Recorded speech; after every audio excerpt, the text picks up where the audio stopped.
নিঝুমপুর নামের এক রাজ্যে বাস করত মতি নামের এক ছোট্ট ছেলে। 12 বছর বয়সী মতির বাবা ছিল না, তার মা সেলাই করে কোনো রকমে সংসার চালাতো।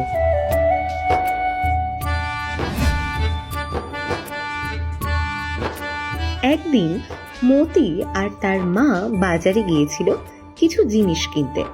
বাজার থেকে ফেরার সময় হঠাৎ শোনে, সরে যাও সব, সরে যাও রাস্তা থেকে, রাজামশাই আসছেন, সরে যাও রাস্তা থেকে। মা মা দেখো দেখো কি সুন্দর ঘোড়া, আমিও ঘোড়ায় চড়বো মা। চুপ চুপ, এসব কথা এখন বলিস না, চল বাড়ি চল।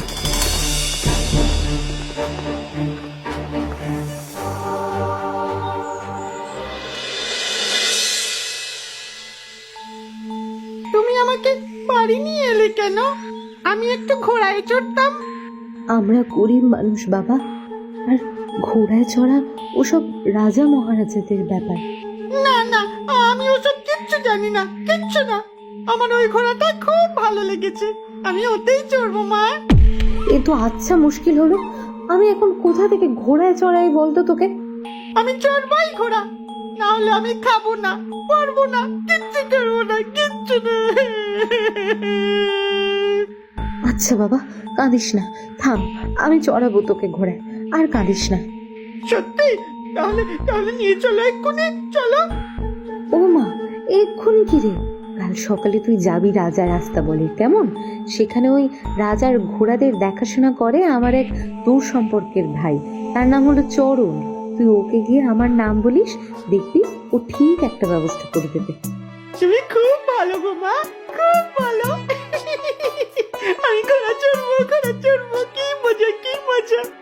সেই দিন সারা রাত আনন্দে উত্তেজনায় মতি ঠিক করে ঘুমাতে পারল না।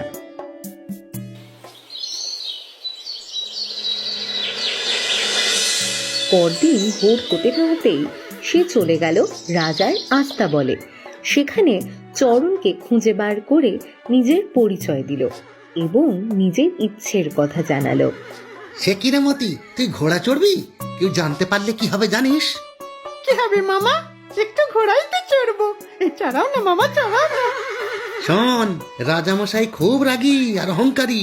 তিনি যদি একবার জানতে পারেন যে তার ঘোড়ায় তোকে চড়িয়েছি, তাহলে তিনি তোর আমার দুজনেরই গর্দান নিয়ে নেবেন।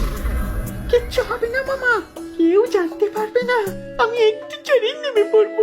চড়াও না মামা, চড়াও না। আচ্ছা ঠিক আছে, এত করে বলছিস যখন, তখন চড়াচ্ছি। তবে খেয়াল রাখিস ঘোড়া যেন না দৌড়োয়, আর বেশি দূর যাবি না। তুমি কিচ্ছু চিন্তা করো না মামা, আমি একটু গিয়ে চলে আসবো।